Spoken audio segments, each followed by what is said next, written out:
Hey, what's up Rotary Swing golfers? Welcome back to a brand new video this week. I'm your instructor, Chris Tyler, and today we're going to be discussing a very serious topic in the golf swing, and that is elbow pain. Now, we recently released a video a few months back that dealt with elbow pain, but we just talked about the lead arm. So if you haven't seen that video and you're one of those golfers that's battling with some lead arm elbow pain, then go ahead and click the link in the description below. That'll take you over to part 1 of this video. So the reason for making this video is a lot of you guys have been writing into us saying, okay, we're actually battling with some of that elbow pain, but in our trail arm, and we want you guys to discuss on that and why it's happening in the golf swing and give us a couple of solutions on how we can start fixing it so we can play injury-free this upcoming year. So that's exactly what we're going to be doing today. And at the end of this video today, guys, I'm going to be showing you a really great bonus video that's going to teach you how to add speed to your golf swing the proper way with your right arm so you're not putting it in a dangerous position any longer. Let's go ahead and get started now.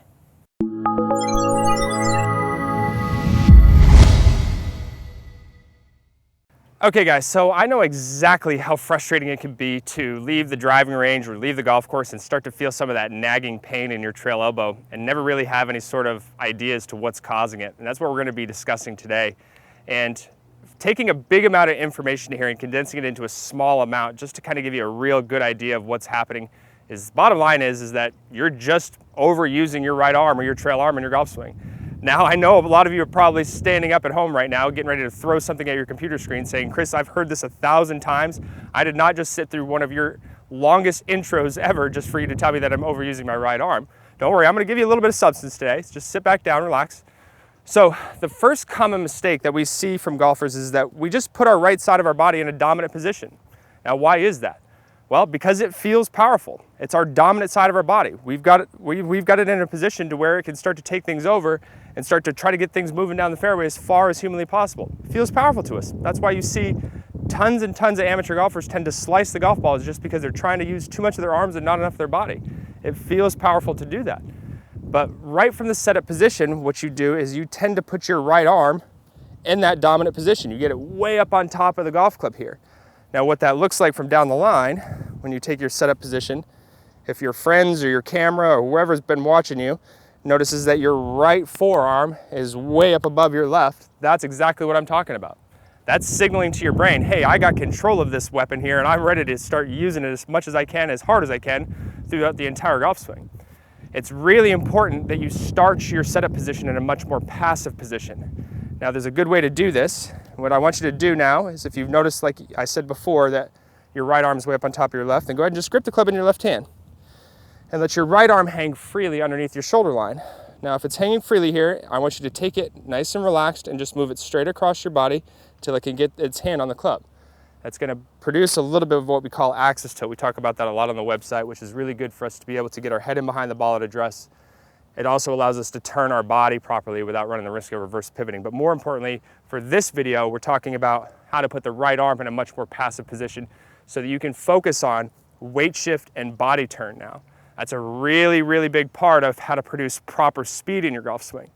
I know a lot of people are like, okay, Chris, if I'm not going to use my right arm, how am I going to produce a speed? Well, there's a lot of big moving parts, and you do use your right arm in the golf swing. It's just how you use it to produce that speed. That's what we're going to talk about at the end of the video today. So that's the first thing. So go ahead and get your setup into a much more passive position.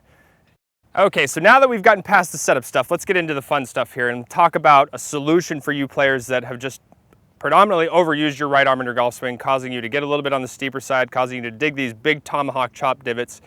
So what I want you to think of today is this. I want you to think of your right arm becoming a passive conduit to transferring energy from your body. So if your body were doing all the big heavy lifting, your right arm is going to be a passive conduit that's going to be transferring all of that energy, regardless of you having to actively try to use it. Now, I don't disagree that the right side of the body helps produce some speed in the golf swing. It's just how we produce that speed. 100 times out of 100, we see all of our students that are right side dominant all want to try to produce their speed with their right arm too early in their swing.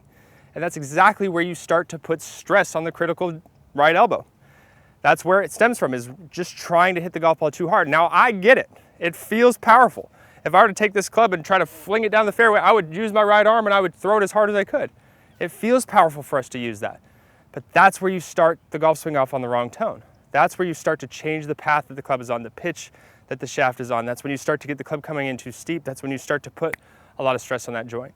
So what that looks like from down the line for those players that want to fire their right arm too quickly is you start to see the angle of attack coming much steeper. So the angle of attack would be coming down really steep here instead of a nice shallow angle of attack. You would also notice when you start to fire the right arm, what does that do to the right elbow? You see how it wants to externally rotate away from the body? I got a lot of force working in this direction away from the target. That's where you're starting to put a lot of stress on there. Also, because it's on a much steeper angle of attack, if you're one of those players that digs these big tomahawk trench divots, now you're starting to put that elbow into a position where it's going to start sustaining a lot of stress down there at the bottom of the swing arc. And it's just all from overusage. That's why I said at the beginning of this video, it's just from using it too much. Now, I know that you're looking for a tip today on how to overcome this, and I've actually have quite a few students doing this. And it's just, again, going back to that point that I alluded to at the beginning, is thinking of it becoming a passive conduit. So I actually have a student that does this 3 times before he hits every golf shot. I'm not sure if he's driving his playing partners nuts or if he's holding up the golf course, but he's doing this 3 times. He holds his arm out to his side, and he closes his eyes, and he turns the muscles off in his shoulder and lets his arm fall. He does it 3 times before he hits every shot. I know he'd be driving me nuts if I had to watch that 3 times before every shot. But what this is doing for him is it's giving him some awareness. Because I told him, I'm like, even if you take your right arm off of your body, you're still gonna use it too much. What this is doing is it's telling his brain, okay, I don't wanna use my arm at all.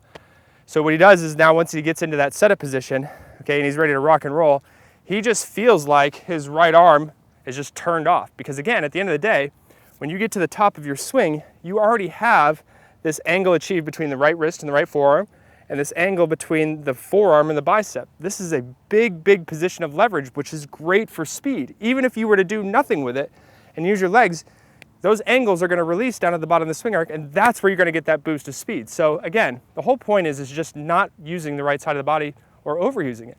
Okay, so let's wrap things up and do a quick recap of today's video, just so you guys have a good, clear understanding of what it is that you need to be doing or what you need to be working on to help avoid this nagging injury in your golf swing.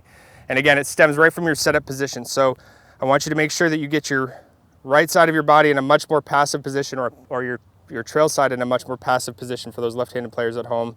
Sorry, I don't mean to be disrespectful. And you can do that by gripping the club in the lead hand, then reaching straight across underneath with the right hand. And now you've got your forearms more in line. So now you've got axis tilt, you're ready to start your golf swing off with weight shift and body turn the correct way. Now the second thing is just becoming more aware of how you're overusing it. And you can do simple little things like our student was doing, turning your muscles off in your shoulder. Because at the end of the day, you're gonna have these angles achieved at the top of your swing that you're gonna be able to get rid of with lots of speed. That's leverage. That's where you get a big boost in club head speed. So if you guys have any questions or comments for me, please feel free to post those up below. Also, do me a big favor and click that like button. Also, remember to subscribe to our channel. That way you get some updates on videos when we put those out. For those of you players that are ready to start adding speed the proper way this year, without putting your arm into that elbow position, I really encourage you to click the link that's on my hand right now. That'll take you over to the website. We'll show you this video. It's one of our members' favorites. I'll also put a link in the description below. Click on that video, watch that video, and it's free in its entirety. And this is gonna show you how to properly add speed to your golf swing that's not gonna put you in harm's way. That's really, really important. So let's get out there, let's play some great golf in 2017, guys.